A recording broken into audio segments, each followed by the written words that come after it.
know I'm funded. Play the game like it's nothing. I'm always thankful for something. Don't take for granted, stay humble. Now wake up, it's time to look at the enemy. Look in the mirror if he is no friend of me. It's not...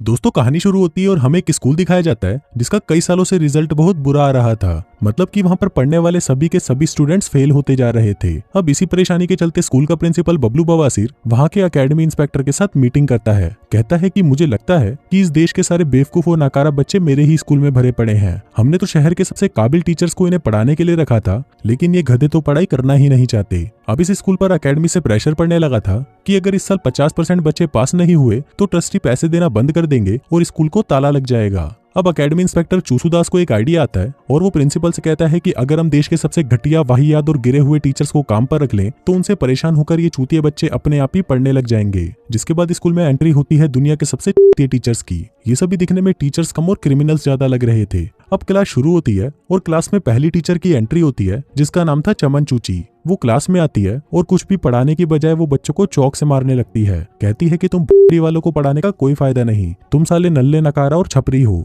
दरअसल चमन चूची एक सठियाई हुई बुढ़िया थी जिसे बच्चों को मारने में बहुत मजा आता था। इसी दौरान क्लास में बेबी बारूद नाम का एक लड़का आता है जो कि हमेशा क्लास में लेट ही आता था, लेकिन इस बार वो लेट हुआ था चमन चूची की क्लास में, जिसके बदले में उसके ऊपर जानलेवा हमला किया जाता है। फिर टीचर उसे कहती है कि अब अगर तू मेरी क्लास में लेट आया तो मैं तेरे गोटे काटकर उन्हें क्लास के बाहर टांग दूंगी। इसके बाद क्लास में दूसरे टीचर की एंट्री होती है जिसका नाम था नल्लू नकारा। जैसा कि उसके नाम से ही स्पष्ट था कि वो एक नंबर का आलसी और नकारा टीचर था जो कि पहले ही क्लास में 20 मिनट लेट पहुंचता है। जिसके बाद वो बचे हुए 10 मिनट वहीं कुर्सी लगाकर बैठ जाता है और बच्चों को अपने नाम के बारे में बताने लगता है। जिसके बाद वो गांजा फूकने के लिए बाहर जाता है और वापस कभी आता ही नहीं। इसके बाद हम आदिमानव नाम के उनके एक हिस्ट्री टीचर को देखते हैं जो कि गलती से किसी दूसरी क्लास में पहुंच जाता है जहां पर एक पटाखा सी जर्मन टीचर पढ़ा रही थी। अब आदिमानव उसे भी स्टूडेंट समझ लेता है और कहता है कि चुपचाप वहां पर जाकर बैठ जा। अब आदिमानव को नेपोलियन इतना ज्यादा पसंद था कि बाकी की हिस्ट्री गई माँ जाने, मैं तो सिर्फ नेपोलियन के बारे में ही पढ़ाऊंगा। अब कुछ देर तक उसकी बकचोदियां सहने के बाद वो जर्मन टीचर खड़ी होती है और उसे कहती है कि छड़ी के तू क्या नेपोलियन का दल्ला है। जिसके बाद वो उसे वहां से जाने को कहती है और कहती है कि इस क्लास की टीचर मैं हूँ। जिसको सुनकर आदिमानव काफी शर्मिंदा होता है और उससे माफी मांगता हुआ क्लास से बाहर चला जाता है। इसके बाद लंच हो जाता है और आदिमानव अभी भी उस जर्मन टीचर को ही देख रहा होता है। दरअसल अब उसे वो जर्मन टीचर पसंद आ गई थी और वो उसकी लेना चाहता था। फिर लंच के बाद होती है स्पोर्ट्स क्लास जहां पर उनका स्पोर्ट्स टीचर नशा मुक्ति बच्चों को पेड़ों पर चढ़ने के लिए कहता है कि अगर तुम अभी इस पर चढ़ाई करना सीख गए तो आगे जाकर तुम किसी भी लड़की पर आसानी से चढ़ाई कर सकते हो। लेकिन जब इस दौरान काफी सारे बच्चों के पेड़ से गिरने पर गोटे फ्रैक्चर हो गए थे तो वो कहने लगता है कि अगर तुम्हें कुछ हासिल करना है तो अपने गोटों की कुर्बानी देनी ही पड़ेगी और तू लड़की के बालों पर झांटे कहां से उगा लाया। इसके बाद बारी आती है मेरी और सबकी favourite hot and sexy Maria Marwale की क्लास की, जिसे देखकर मेरे साथ साथ क्लास के सभी बच्चों का खड़ा हो जाता है। फिर जब वो पलटकर अपना पिछवाड़ा दिखाती है, ओह गॉड, एक बार दिला दे। इसी दौरान बेबी बारूद फिर से क्लास में लेट आता है और नई मैडम को देखकर कहता है कि यार भाई ये क्लास तो मेरी भी फेवरेट थी। लेकिन फिर अगली क्लास होती है फिलोसफी टीचर बदनाम बेवड़े की, जो कि वहां पर आते ही अपना कोट उतारकर एक बच्चे के सर पर डाल देता है और कहता है कि आज से ये चूतिया कोट हैंगर है। जिसके बाद वो फालतू की बिना सिर पैर वाली बातें करके वहां से चला जाता है। इसके बाद शुरू होती है केमिस्ट्री की क्लास जहां पर इनका ये टीचर जिसका नाम चोमुस्टाइन होता है वो खुद को आइंस्टाइन का चोटा समझता था। वो खुद को जीनियस दिखाने के चक्कर में वहां रखे सभी भांग भूसड़े को एक कर देता है जिससे पूरे कमरे में झाग ही झाग फैल जाता है। फिर स्कूल खत्म होता है और हमारा आदिमानव जर्मन टीचर से मिलकर उससे एक बार फिर से माफी मांगता है। जिसके बाद वो उसे गोद में उठा लेता है और कहता है कि चलो डार्लिंग अभी मेरा मूड बन रहा है। लेकिन तभी उसके पास में खड़ी एक टीचर उसे गालियां देकर वहां से भगा देती है। अब ये सातों टीचर पूरे हफ्ते बच्चों को ऐसे ही उल्टे सीधे तरीकों से पढ़ाते थे जिसके चलते बच्चों के पेरेंट्स स्कूल में शिकायत लेकर पहुंच जाते हैं। कोई कहता है कि केमिस्ट्री वाले टीचर ने मेरे बच्चे की झांटों में आग लगा दी तो कोई कहता है कि उस स्पोर्ट्स टीचर ने मेरे बच्चे के पिछवाड़े की हड्डी तोड़ डाली। अभी सबसे तंग आकर प्रिंसिपल सीधा एकेडमी इंस्पेक्टर को कॉल लगाता है, लेकिन उस इंस्पेक्टर को स्कूल की कोई परवाह नहीं होती, बल्कि उसी ने ही तो प्रिंसिपल को स्कूल में घटिया टीचर्स लाने की सलाह दी थी। लेकिन अब उसके बिहेवियर से प्रिंसिपल को शक होने लगता है कि जरूर कुछ तो गड़बड़ है। जिसके बाद अगले दिन से प्रिंसिपल ये सारा मामला अपने हाथ में ले लेता है और सब कुछ ठीक करने की कोशिश करता है। वो क्लास में जाकर चॉक्स को टेबल से चिपका देता है ताकि मिस चमन चूची उनसे बच्चों को मार ना सके। अब वो टीचर चौक की जगह डस्टर फेंक कर मारने लगती है, लेकिन उसमें लगी स्प्रिंग की वजह से वो वापस उसके मुंह पर ही आकर लगता है। इसके बाद जब नल्लू नाकारे की क्लास की बारी आती है तो वो अपनी कुर्सी निकालकर वहां पर आराम से बैठने की कोशिश करता है, पर तभी उसकी कुर्सी के नीचे धमाका हो जाता है। फिर जब वो सुट्टा मारने के लिए क्लास से बाहर जाने लगता है कि तभी घड़ी के पीछे लगे स्पीकर से प्रिंसिपल की आवाज आती है और वो कहता है कि घड़ी के अभी टाइम पूरा नहीं हुआ है, इसलिए अपना पिछवाड़ा टिकाकर चुपचाप वहीं बैठ जा। इसके बाद जब नेपोलियन के आदिमानव की बारी आती है तो प्रिंसिपल उसकी क्लास में प्रोजेक्टर के जरिए एक दूसरा चैप्टर लगा देता है ताकि उसे बार बार ये पता चलता रहे कि आखिर उसे पढ़ाना क्या है। इसके बाद आता है केमिस्ट्री टीचर चोमुस्टाइन, जो कि फिर से कुछ न कुछ कांड करने ही वाला था, लेकिन इस बार प्रिंसिपल ने वहां पर पानी को छोड़कर बाकी सभी केमिकल्स पर ताला लगा दिया था।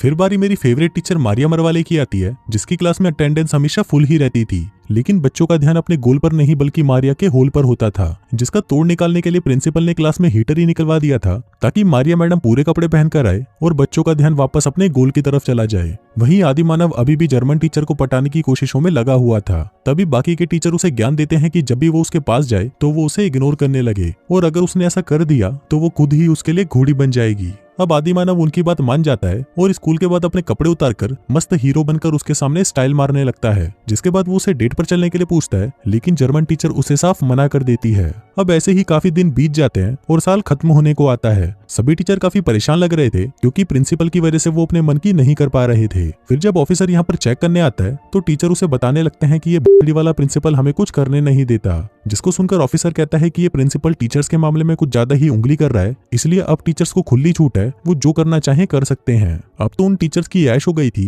जिसके बाद आदिमानव तो साला खुद नेपोलियन बनकर पूरी क्लास को उसका फैन बना लेता है। वहीं वो आलसी टीचर नल्लू नकारा तो क्लास में बेड ही बांध देता है और उस पर लेटकर एंजॉय करता है, जैसे कि वो पढ़ाने नहीं बल्कि छुट्टियां बिताने आया हो। उधर चमन चूची की क्लास में जब बेबी बारूद एक लड़की के बाल खींच देता है तो वो लड़की टीचर को शिकायत कर देती है। इस पर वो टीचर गुस्से में आकर उस लड़की के ही बाल काट देती है, क्योंकि अगर उस लड़की के बाल ही नहीं रहेंगे तो वो लड़का क्या खींचेगा। अब क्योंकि सारे टीचर्स को सब कुछ करने की आजादी मिली हुई थी तो उसमें प्रिंसिपल भी कुछ नहीं कर सकता था। उधर केमिस्ट्री की क्लास में भी चोमुस्टाइन इधर उधर का भांग भूसड़ा मिलाकर कुछ न कुछ बकचोदियां करता ही रहता था।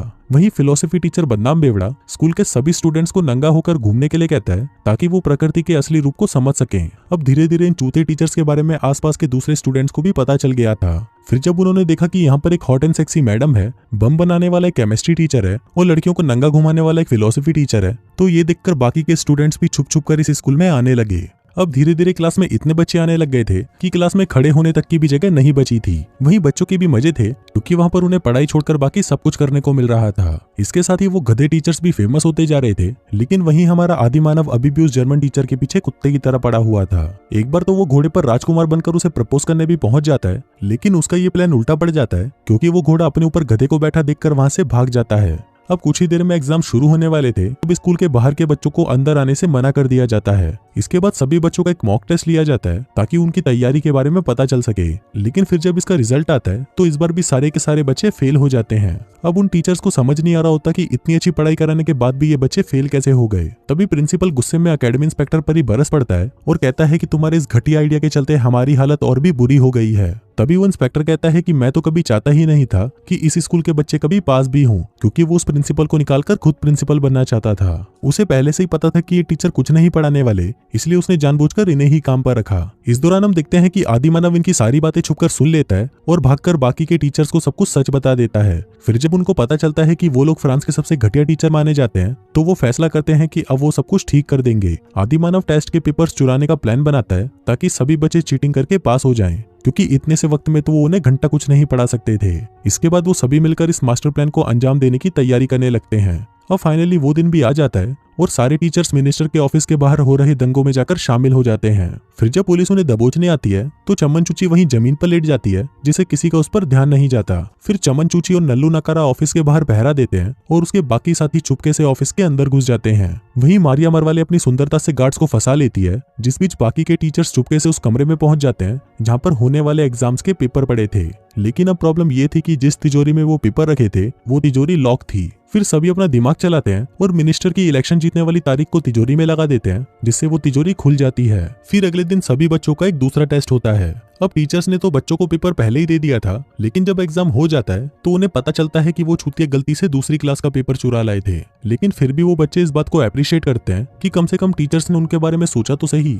अब फाइनल एग्जाम होने में सिर्फ 2 ही हफ्ते बाकी थे और सभी बच्चों की फटकर 464 हुई पड़ी थी। वहीं डर के मारे आदिमानव प्रिंसिपल को अपना इस्तीफा दे देता है, क्योंकि अगर वो अपने पिछवाड़े का पूरा जोर भी लगा ले तब भी वो उन बच्चों को पास नहीं करा सकता। तभी वहां पर जर्मन टीचर आती है और उसे मोटिवेट करने लगती है। वो कहती है कि तुम्हें ऐसे हार नहीं माननी चाहिए, बल्कि नेपोलियन की तरह तुम्हें मुश्किलों का डटकर सामना करना चाहिए। अब उसकी बातें सुनकर आदिमानव को जोश आ जाता है, जिसके बाद वो स्कूल की छत पर जाता है और सभी टीचर्स और बच्चों को नेपोलियन की कहानी सुनाकर उन्हें पूरी मेहनत करने के लिए मोटिवेट करने लगता है। जिसके कुछ दिनों बाद फिलोसफी टीचर दारू पीकर बच्चों को पढ़ाने लगता है ताकि उसका दिमाग थोड़ा क्लियर रहे। वहीं चमन चूची की क्लास में सभी बच्चे हेलमेट पहनकर आते हैं ताकि किसी को कोई चोट न लगे। वहीं अब नशा मुक्ति भी बच्चों को अच्छे से ट्रेनिंग कराने लग गया। फिर जब 3 महीने बाद उनके एग्जाम का रिजल्ट आता है तो सभी ये देखकर शॉक्ड हो जाते हैं कि इस बार 49% बच्चे पास हो गए थे, लेकिन क्योंकि उनका टारगेट 50% का था तो टीचर्स अभी भी यहाँ पर नाकामयाब रहे थे, जिसके चलते अब उन्हें ये स्कूल बंद करना होगा। उधर एकेडमी इंस्पेक्टर अपनी जीत को सेलिब्रेट कर रहा होता है, जिसके बाद वो अपने बॉस को अपने प्लान की सारी सच्चाई बता देता है। लेकिन इसी दौरान स्कूल में प्रिंसिपल को एक लेटर मिलता है जो कि सब कुछ बदल कर रख देता है। उसमें लिखा था कि क्योंकि बेबी बारूद स्कूल में लगातार फेल हो रहा था, इसलिए उसे स्कूल से निकाल दिया गया है। इससे फेल हुए बच्चों में एक बच्चा कम हो जाता है और पूरे 50% बच्चे पास हो जाते हैं। अब ये देखकर सभी खुश हो जाते हैं और बेबी बारूद को कंधे पर उठाकर नाचने लगते हैं। इसके बाद सभी टीचर्स को इस स्कूल से जाने की परमिशन भी दे दी जाती है, लेकिन वो टीचर अब यहीं रहकर बाकी के बच्चों को भी पढ़ाने का फैसला करते हैं। वहीं एकेडमी इंस्पेक्टर को नौकरी से निकाल दिया जाता है और हमारे आदिमानव को उसका सच्चा प्यार यानी जर्मन टीचर भी मिल जाती है। और इसी के साथ ही ये कहानी यहीं खत्म हो जाती है।